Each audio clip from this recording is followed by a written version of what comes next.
ಎಲ್ಲ ಒಂದು ಪ್ರಥಮ PUC ವಿದ್ಯಾರ್ಥಿಗಳಿಗೆ ಟ್ರೂ CK ಅಫಿಷಿಯಲ್ ಚಾನಲ್ಗೆ ಸ್ವಾಗತ. ನಾನು ಚೇತನ್ CK.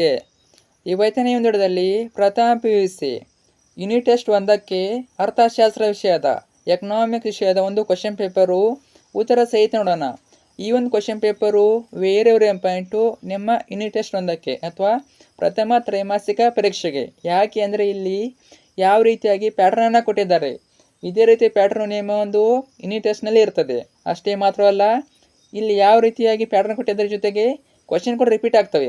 ರಿಪೀಟ್ ಆಗ್ಬೋದು, ಯಾಕಂದರೆ ಇವೆಲ್ಲ ಕೂಡ ಇಂಪಾರ್ಟೆಂಟ್ ಕ್ವಶನ್ಗಳು ಚೆನ್ನಾಗಿ ಓದ್ಕೊಂಡೋಗಿ ನಿಮ್ಮ ಎಕ್ಸಾಮಿಗೆ ಖಂಡಿತ ಹೆಲ್ಪ್ ಆಗಿ ಆಗ್ತವೆ. ಕೊನೆವರೆಗೆ ನೋಡಿ, ಸಂಪೂರ್ಣ ಕ್ವಶನ್ ಪೇಪರು ಉತ್ತರ ಸಹಿತ ಕೊಡ್ತೀನಿ. ಓಕೆನಾ? ಬನ್ನಿ ಇವತ್ತಿನ ಈ ವಿಡಿಯೋನ ಶುರು ಮಾಡೋಣ. ಅದಕ್ಕಿಂತ ಮುಂಚೆ ಇನ್ನೂ ಕೂಡ ಚಾನಲ್ನ ಸಬ್ಸ್ಕ್ರೈಬ್ ಮಾಡ್ಕೊಂಡಿಲ್ಲ, ಪ್ರತಿಯೊಬ್ಬರು ಕೂಡ ಸಬ್ಸ್ಕ್ರೈಬ್ ಮಾಡ್ಕೊಳ್ಳಿ. ಯಾಕೆ ಅಂದರೆ ನಮ್ಮದು ಫಸ್ಟ್ PUC ಅನ್ನಲ್ ಎಕ್ಸಾಮ್ ಬಗೆವರೆಗೆ ಎಲ್ಲ ವಿಷಯಗಳು, ಪಾಸಿಂಗ್ ಪ್ಯಾಕೇಜ್ಗಳು, ಸ್ಕೋರಿಂಗ್ ಪ್ಯಾಕೇಜ್ಗಳು, ಇಂಪಾರ್ಟೆಂಟ್ ಕ್ವಶನ್ಗಳು, ಕ್ವಶನ್ ಪೇಪರ್ಗಳು ಮತ್ತು ನಿಮ್ಮ first PUC arts, commerce, science ಎಲ್ಲ ನೋಟ್ಸ್ಗಳು ಆಗ್ತವೆ. ಅದರಿಂದ ಪ್ರತಿಯೊಬ್ಬರು ಕೂಡ ಮಿಸ್ ಮಾಡಿ ಚಾನಲ್ನ ಸಬ್ಸ್ಕ್ರೈಬ್ ಮಾಡ್ಕೊಳ್ಳಿ. ಮಾಡಿದ್ರಾ? ಹಾಗೆ ಆ ವಿಡಿಯೋನ ಲೈಕ್ ಮಾಡಿ ಮತ್ತು ಎಲ್ಲ ಫ್ರೆಂಡ್ಸ್ ಶೇರ್ ಮಾಡಿ. ಎಲ್ಲರೂ ಶೇರ್ ಮಾಡಿ ಅವರಿಗೂ ಕೂಡ ಒಂದು ಕ್ವಶನ್ ಪೇಪರ್ನ ಕಳಿಸಿ. ಓಕೆ, ನೋಡ್ತಾ ಹೋಗೋಣ.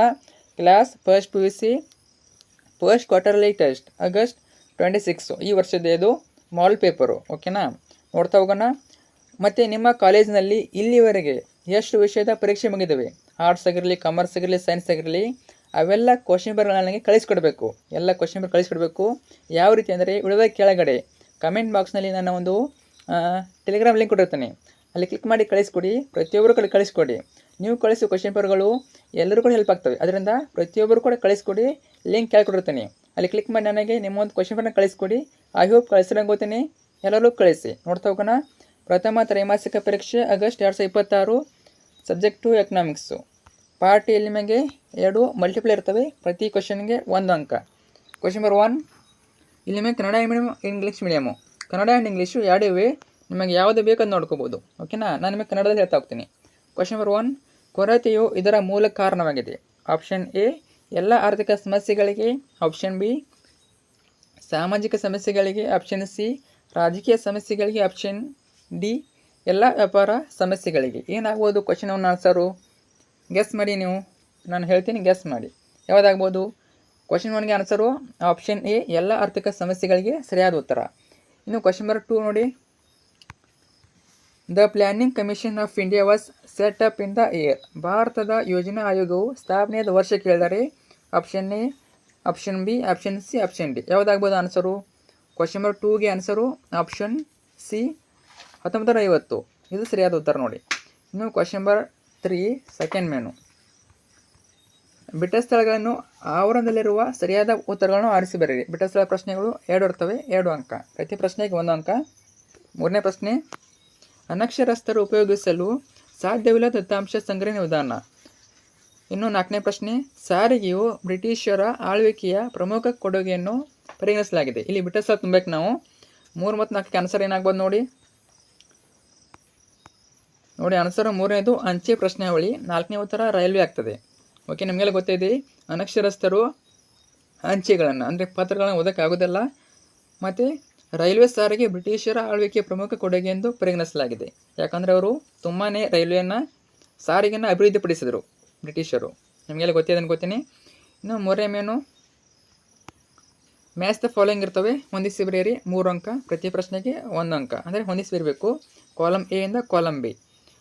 1ನೇದು ಫೈಲೈಡ್ ಸಮೀಕ್ಷೆ, 2ನೇದು ಭೂ ಸುಧಾರಣೆ, HYV ಬೀಜಗಳು. ಇದನ್ನು ಬಿಗಿನ ಹೋಲಿಸಬೇಕು. ನೋಡ್ಕೊಳ್ಳಿ, ಗೆಸ್ ಮಾಡಿ, ನಾನು ಆನ್ಸರ್ ಹೇಳ್ತೀನಿ. ಭೂ ಹಿಡುವಳಿಗಳ ಒಡೆತನ ಬದಲಾವಣೆ, ಅಧಿಕ ಪ್ರಮಾಣಗಳ ಉತ್ಪನ್ನ, ದೂರವಾಣಿ ಸಂದರ್ಶನ, ಪ್ರಶ್ನಾವಳಿಗೆ ಪೂರ್ವಭಾವಿ ಪರೀಕ್ಷೆ. ಆನ್ಸರ್ ನೋಡೋಣ. ಎಷ್ಟನೇ ಕ್ವಶನ್ ಇದು? 5ನೇ ಕ್ವಶನ್ ಆಗಬೇಕು ಅನ್ಕೋತೀನಿ.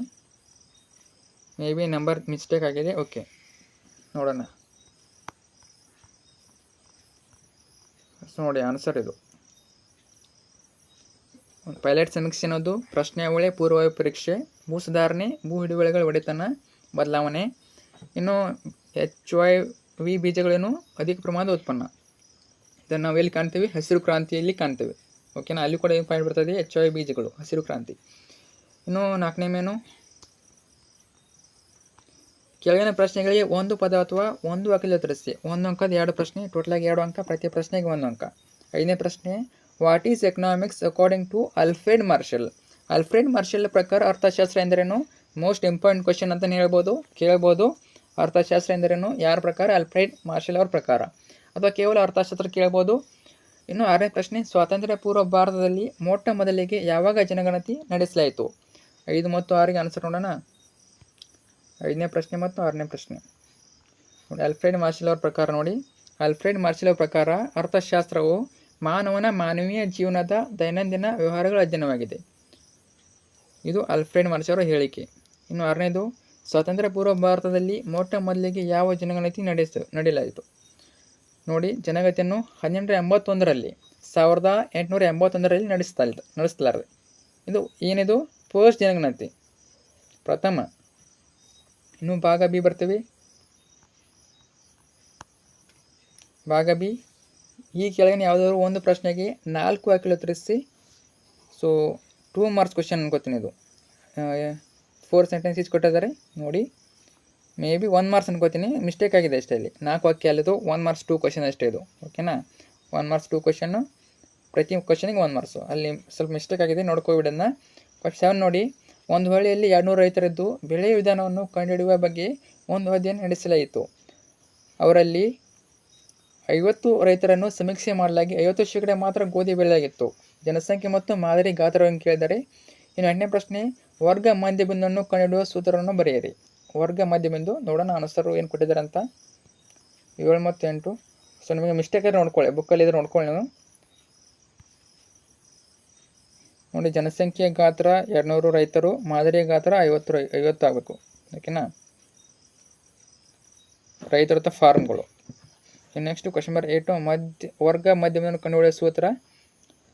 ವರ್ಗ ಮಧ್ಯಬಿಂದು ಇಸ್ಕ್ವಲ್ ಟು ಮೇಲ್ಮಿತಿ ಪ್ಲಸ್ ಕೆಳಮಿತಿ ಡಿವೈಡ್ ಬೈ 2 ಆಗಬೇಕು. ಓಕೆ, ನೋಡ್ಕೊಳ್ಳಿ. ಇನ್ನು ನೆಕ್ಸ್ಟ್ 9ನೇ ಕ್ವಶನ್ನು. ಓಕೆ, ಎಲ್ಲಿಗೆ ಬಂದ್ವಿ? ಇವೇನು 2 ಮಾರ್ಕ್ಸ್ 2 ಕ್ವಶನ್, ಟೋಟಲಾಗಿ 4 ಮಾರ್ಕ್ಸು, ಪ್ರತಿ ಪ್ರಶ್ನೆಗೆ 2 ಅಂಕ. 9ನೇ ಪ್ರಶ್ನೆ, ಸ್ವಾತಂತ್ರ್ಯ ಪೂರ್ವದಲ್ಲಿ ಭಾರತದ ರಫ್ತುಗಳನ್ನು ಪಟ್ಟಿ ಮಾಡಿ. 10ನೇ ಪ್ರಶ್ನೆ, ಪಂಚವಾರ್ಷಿಕ ಯೋಜನೆಯ ಗುರಿಗಳು ಯಾವುವು?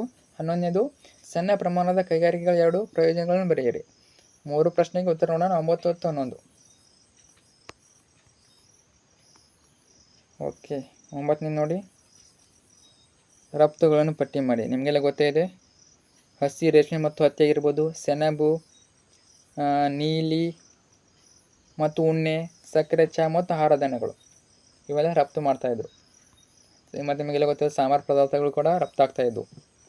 ಇನ್ನು 10ನೇ ಪ್ರಶ್ನೆ, ಪಂಚವಾರ್ಷಿಕ ಯೋಜನೆ ಗುರಿಗಳು. Most important question. ಪಂಚವಾರ್ಷಿಕ ಯೋಜನೆ ಗುರಿಗಳು ಮತ್ತು ಉದ್ದೇಶಗಳು ಕೇಳ್ತಾರೆ, ಪ್ರತಿ ವರ್ಷ ಕೇಳ್ತಾ ಇದ್ದಾರೆ, ನೋಡ್ಕೊಂಡಿರಿ. 1ನೇದು ಗ್ರೋತು, ಬೆಳವಣಿಗೆ ಅಥವಾ ಹೆಚ್ಚಳ. ಇನ್ನು ಮಾಡರ್ನೈಸೇಷನ್ನು, ಆಧುನೀಕರಣ ಆಗಿರ್ಬೋದು. ಆಮೇಲೆ ಸೆಲ್ಫ್ ರಿಲಯನ್ಸು, ಸ್ವಾವಲಂಬನೆ, ಈಕ್ವಾಲಿಟಿ ಅಂತ ಅನ್ಬೋದು, ಸಮಾನತೆ ಅಂತ ಅನ್ಬೋದು. ನೋಡಿ, ಆರ್ಥಿಕ ಬೆಳವಣಿಗೆ, ಆಧುನೀಕರಣ, ಸ್ವಾವಲಂಬನೆ, ಸಾಮಾಜಿಕ ಸಮಾನತೆ ಇವೆಲ್ಲ ಬರ್ತವೆ. ಇನ್ನು 11ನೇದು, ಸಣ್ಣ ಪ್ರಮಾಣದ ಕೈಗಾರಿಕೆ 2 ಪ್ರಯೋಜನಗಳನ್ನು ಬರೆಯಿರಿ. ಹೆಚ್ಚಿನ ಉದ್ಯೋಗಗಳನ್ನು ನೀಡ್ಬೋದು ನಾವು, ಹೆಚ್ಚೆಚ್ಚಾಗಿ ಉದ್ಯೋಗಗಳನ್ನು ಕೊಡ್ಬೋದು. ಉದ್ಯೋಗಾವಕಾಶ ಮತ್ತು ಸಮತೋಲಿತ ಪ್ರಾದೇಶಿಕ ಅಭಿವೃದ್ಧಿ, ಇವೆರಡು ಪಾಯಿಂಟು ಬರೀಬೋದು ನೀವು. ಇನ್ನು 12ನೇ ಪ್ರಶ್ನೆ, ಪಾರ್ಟ್ ಸಿ. ಇವು 4 ಅಂಕದ ಪ್ರಶ್ನೆಗಳು. ಓಕೆನಾ? 2 ಪ್ರಶ್ನೆ ಕೇಳಿದರೆ 2 ಮೇನು. ಇಲ್ಲಿ ನಿಮಗೆ 10 ಅವಕಾಶ ಕೊಡ್ತಾರೆ, ಯಾವುದಾದ್ರು ಒಂದು. ಓಕೆನಾ? 2 ಕೊಟ್ಟಿದ್ದಾರೆ. 12ನೇದು, ಕೊರತೆಯು ಎಲ್ಲ ಆರ್ಥಿಕ ಸಮಸ್ಯೆಗಳಿಗೆ ಮೂಲ ಕಾರಣವಾಗಿ ವಿವರಿಸಿ. 13, ದತ್ತಾಂಶಗಳ ವರ್ಗೀಕರಣದ ಬಗ್ಗೆ ಬರೆಯಿರಿ. ಇವನ್ನ ನೋಟ್ಸಲ್ಲಿ ನೋಡ್ಕೊಳ್ಳಿ. ಓಕೆನಾ? ಆನ್ಸರ್ಗಳು ನೋಟ್ಸಲ್ಲಿ ನೋಡ್ಕೊಳ್ಳಿ, ಅಲ್ಲಿ ಎಕ್ಯುರೇಟ್ ಇರ್ತವೆ. ನಾನು ಜಸ್ಟ್ ಎಲ್ಲಿ ಕೊಟ್ಟಿದ್ದೀನಿ, ನಿಮಗೆ ರೆಫರೆನ್ಸ್ ಕೊಟ್ಟಿದ್ದೀನಿ. ಓಕೆನಾ? ರೆಫರೆನ್ಸ್ ಕೊಟ್ಟಿದ್ದೀನಿ, ಇದಕ್ಕೂ ಓದ್ಕೋಬೋದು. ಜಸ್ಟ್ ರೆಫರೆನ್ಸಾಗಿ ಓದ್ಕೊಳ್ಳಿ. ಎಕ್ಯುರೇಟ್ ನೋಟ್ಸಲ್ಲಿ ಓದ್ಕೊಂಡ್ರೆ ಪರವಾಗಿಲ್ಲ. ಓಕೆನಾ? 12ನೇ ಕ್ವಶನ್ನು ನಾನು ರೆಫರ್ ಮಾಡೋದು ನೋಟ್ಸಲ್ಲಿ ಓದ್ಕೊಳ್ಳಿ. ಯಾಕಂದರೆ ಜಸ್ಟ್ ನಿಮಗೆ ರೆಫರೆನ್ಸಾಗಿ ಕೊಟ್ಟಿದ್ದೀನಿ. ಕಾಲೇಜಲ್ಲಿ ಎಕನಾಮಿಕ್ಸಲ್ಲಿ ನೋಟ್ಸನ್ನು ಬರೆಸಿದ್ದಾರೆ, ಅದನ್ನ ಓದ್ಕೊಳ್ಳಿ. ಓಕೆ? ಯಾಕಂದರೆ ನಿಮಗೆ ಪ್ರತಿ ಸಲ ಏನು ಮಾಡ್ತಾರೆ, ನಾವು ಆನ್ಸರ್ ಚೇಂಜ್ ಮಾಡ್ತಾ ಹೋದರೆ ನಿಮ್ಮ ಆನ್ಯುವಲ್ ಎಕ್ಸಾಮ್ಗೆ ಪೆಟ್ ಬೀಳುತ್ತೆ ಅದು. ಓಕೆನಾ? ನಿಮ್ಮ ನೋಟ್ಸಲ್ಲಿ ಒಂದು ರೀತಿ ವಾಕ್ಯ ಬರೆಸಿರ್ತಾರೆ, ನೀವು ಇಲ್ಲಿ ಒಂದು ರೀತಿ ವಾಕ್ಯ ಓದ್ಕೊಂಡ್ರೆ ನಿಮ್ಗೆ ಕನ್ಫ್ಯೂಸ್ ಆಗ್ತದೆ. ಅದರಿಂದ ಒಟ್ಟಿನಲ್ಲಿ ಒಂದೇ ನೋಟ್ಸ್ ಓದ್ಕೊಳ್ಳಿ. ನೋಟ್ಸಲ್ಲಿ ಓದ್ಕೊಂಡಿದ್ರೆ ಅದನ್ನೇ ಓದ್ಕೊಳ್ಳಿ. ಇದು ಜಸ್ಟು ಅರ್ಥ ಮಾಡ್ಕೊಳ್ಳಿ ಅಷ್ಟೇ. ಓಕೆ? ಸೊ ನಾವು ಯಾವ ಕ್ವಶನ್ ನೋಡೋಣ. ಕೊರತೆ ಎಲ್ಲ ಆರ್ಥಿಕ ಸಮಸ್ಯೆಗಳಿಗೆ ಮೂಲ ಕಾರಣವಾಗಿ ವಿವರಿಸಿ. ಇನ್ನು ದತ್ತಾಂಶಗಳ ವರ್ಗೀಕರಣದ ಬಗ್ಗೆ ಬರೆಯಿರಿ. 12, 13 ನೋಡಿ, ಇವೆಲ್ಲ ಆಗ್ಬೋದು.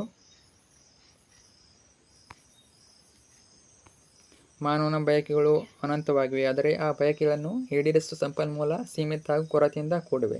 ಕೊರತೆ ಎಂದರೆ ಸಮಾಜ ಪ್ರತಿಯೊಬ್ಬರ ಅಗತ್ಯತೆಗಳನ್ನು ಪೂರೈಸಲು ಸಂಪನ್ಮೂಲಗಳ ಅಭಾವವಿರುವುದು. ಜೊತೆಗೆ ಈ ಸೀಮಿತ ಸಂಪನ್ಮೂಲಗಳು ಪರ್ಯಾಯ ಬಳಕೆಯನ್ನು ಹೊಂದಿವೆ. ಉದಾಹರಣೆಗೆ, ಭೂಮಿಯನ್ನು ಕೃಷಿಗೆ, ಕಾರ್ಖಾನೆ ಅಥವಾ ವಸತಿಗೆ ಬಳಸಬಹುದು. ಕೊರತೆ ಮತ್ತು ಪರ್ಯಾಯ ಬಳಕೆ ಕಾರಣದಿಂದ ಆಯ್ಕೆಯ ಸಮಸ್ಯೆ ಉದ್ಭವಿಸುತ್ತದೆ. ಏನನ್ನು ಹೇಗೆ ಮತ್ತು ಯಾರಿಗೆ ಉತ್ಪಾದಿಸಬೇಕು ಎಂಬ ಮೂಲಭೂತ ನಿರ್ಧಾರ ಕೈಗೊಳ್ಳಬೇಕಾಗುತ್ತದೆ. ಸಂಪನ್ಮೂಲಗಳು ಸಮೃದ್ಧವಾಗಿದ್ದರೆ ಯಾವುದೇ ಆರ್ಥಿಕ ಸಮಸ್ಯೆಗಳು ಇರುತ್ತಿರಲಿಲ್ಲ. ಆದ್ದರಿಂದ ಕೊರತೆಯು ಎಲ್ಲ ಆರ್ಥಿಕ ಸಮಸ್ಯೆಗಳಿಗೆ ಮೂಲ ಕಾರಣವಾಗಿದೆ. ಸಿಂಪಲ್ ಆಗಿ ಈ ರೀತಿ ಕೂಡ ಬರಿಬೋದು. ಓಕೆನಾ, ಓದ್ಕೊಳ್ಳಿ. ಇನ್ನು ಮುಂದಿನ ಪ್ರಶ್ನೆ, ದತ್ತಾಂಶಗಳ ವರ್ಗೀಕರಣದ ಬಗ್ಗೆ ಬರೆಯಿರಿ. ಇದು ನೋಡ್ಕೋಬೋದು. ವಿಡಿಯೋನ ಬೇಕು ಅನ್ನೋರು ವಿಡಿಯೋನ ಪಾಸ್ ಮಾಡಿ ಸ್ಟಾಪ್ ಮಾಡಿ ಇನ್ನೂ ಓದ್ಕೊಳ್ಳಿ. ಓಕೆ, ನಾನು ನೆಕ್ಸ್ಟ್ ಪ್ರಶ್ನೆ ಹೋಗ್ತೀನಿ. 14ನೇ ಪ್ರಶ್ನೆ. ಇಲ್ಲಿ ಕೂಡ 4 ಅಂಕ ನೋಡಿ. ಬ್ರಿಟಿಷರ ಆಳ್ವಿಕೆಯಲ್ಲಿ ಭಾರತದ ಕರಕೌಶಲ ಕೈಗಾರಿಕೆಗಳು ನಾಶವಾದವು. ಈ ಹೇಳಿಕೆಯನ್ನು ಸಮರ್ಥಿಸಿ. 15 ಆಮದು ಬದಲಿ ವ್ಯಾಪಾರ ನೀತಿಯನ್ನು ವಿವರಿಸಿ. ರೆಫರೆನ್ಸ್ ನೋಡ್ಕೊಳ್ಳಿ. 14, 15 ಇವನು ಬರೋದು ಪರವಾಗಿಲ್ಲ, ಆದರೆ ಸ್ವಲ್ಪ ಶಾರ್ಟಾಗಿ ಕೊಟ್ಟಿದ್ದೀನಿ, ಸ್ವಲ್ಪ ಜಾಸ್ತಿ ಬರೀರಿ. ನೋಡಿ, ತಾರತಮ್ಯದ ಸುಂಕ ನೀತಿ, ಯಂತ್ರ ನಿರ್ಮಿತ ವಸ್ತುಗಳ ಪೈಪೋಟಿ, ರಾಜಮನೆತನದ ಉತ್ಪತನ, ಇವೆಲ್ಲ ಪಾಯಿಂಟ್ಸ್ ಬರ್ತವೆ. ಬೇಕಂದ್ರೆ ಪಾಸ್ ಮಾಡಿ ಸ್ಟಾಪ್ ಮಾಡಿ ಓದ್ಕೊಳ್ಳಿ. ಇನ್ನು 15 ಆಮದು ಬದಲಿ ವ್ಯಾಪಾರ ನೀತಿಯನ್ನು ವಿವರಿಸಿ. ನಂತರ ಬರುವಂಥದ್ದು ಪಾರ್ಟ್ ಡಿ.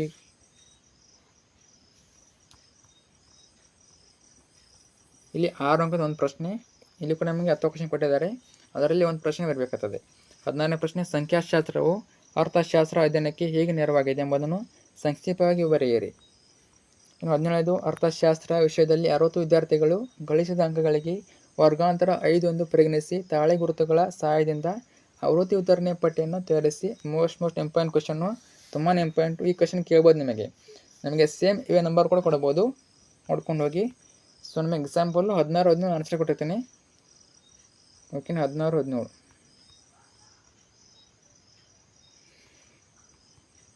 ನೋಡಿ. ಆರ್ಥಿಕ ಸಮಸ್ಯೆಗಳ ತಿಳುವಳಿಕೆ, ಆರ್ಥಿಕ ನೀತಿಗಳ ನಿರೂಪಣೆ, ಮುನ್ಸೂಚನೆ, ಸಿದ್ಧಾಂತಗಳ ಪರಿಶೀಲನೆ. ಇನ್ನು 17 ನೋಡಿ, 5 ಎಂದು ಪರಿಗಣಿಸಿ ತಾಳೆ ಗುರುತುಗಳ ಸಹಾಯದಿಂದ ಆವೃತ್ತಿ ಉತ್ತರವನ್ನು ಪಟ್ಟಿ ತಯಾರಿಸಿ. ಈ ರೀತಿ ನಾವು ಪಟ್ಟಿಯನ್ನು ತಯಾರಿಸಬೇಕು. ತುಂಬಾ ಈಸಿ, ತುಂಬ ಟಫ್ ಏನೂ ಇಲ್ಲ ಇಲ್ಲಿ, ಅರ್ಥ ಆಯ್ತಾ. ಮೊದಲು ಕ್ಲಾಸ್ ಇಂಟರ್ವಲ್ಸ್ ಬರ್ಕೊಳ್ಳಿ, ಅಂಕಗಳು ಬರ್ಕೊಳ್ಳಿ, ಆಮೇಲೆ ತಾಳೆ ಗುರುತುಗಳು ಹಾಕ್ಬೇಕು, ನಾವು ಆವೃತ್ತಿನ ಬರಬೇಕು. ಇಷ್ಟು ಮಾಡಿದ್ರೆ ನಿಮಗೆ 6 ಅಂಕ ನೋಡಿ, ಈಸಿ ಇದೆ, ಮಾಡ್ಬೋದು. ಓಕೆ, ನೆಕ್ಸ್ಟು ಇನ್ನೊಂದು 6 ಅಂಕದ ಪ್ರಶ್ನೆ ಇದೆ. ಓಕೆ, ಕೇವಲ ಒಂದೇ 6 ಅಂಕ ಕೊಟ್ಟಿಲ್ಲ ಅವರು, 2 ಕೊಟ್ಟಿದ್ದಾರೆ. ಇನ್ನೊಂದು 6 ಅಂಕ ಇದೆ ನೋಡಿ. ಇಲ್ಲೂ ಕೂಡ 2 ಪ್ರಶ್ನೆ, 1 ಪ್ರಶ್ನೆ ಬರೀಬೇಕು. 18ನೇದು, ಬ್ರಿಟಿಷರು ಭಾರತಕ್ಕೆ ಸಕಾರಾತ್ಮಕ ಕೊಡುಗೆಗಳನ್ನು ನೀಡಿದ್ದಾರೆ, ಚರ್ಚಿಸಿ. 19 ಹಸಿರು ಕ್ರಾಂತಿಯ ಬಗ್ಗೆ ಬರೆಯಿರಿ. ಮೋಸ್ಟ್ ಇಂಪಾರ್ಟೆಂಟು ಹಸಿರು ಕ್ರಾಂತಿ. ಉದ್ದೇಶ ಆಗಿರ್ಬೋದು, ಎಲ್ಲ ನೋಡ್ಕೊಳ್ಬೇಕು. ಒಟ್ಟಿನಲ್ಲಿ ಹಸಿರು ಕ್ರಾಂತಿ ಅಂದರೆ ಇಂಪಾರ್ಟೆಂಟು. ಓಕೆನಾ, ಯಾವ್ದು ಬೇಕಾದ್ರೆ ಕ್ವಶನನ್ನು ಕೇಳ್ಬೋದು ಎಕ್ಸಾಮ್ನಲ್ಲಿ. 18, 19 ನೋಡ್ಕೊಳ್ಳಿ. ಬೇಕು ಅನ್ನೋರು ಇದನ್ನು ಓದ್ಕೋಬೋದು.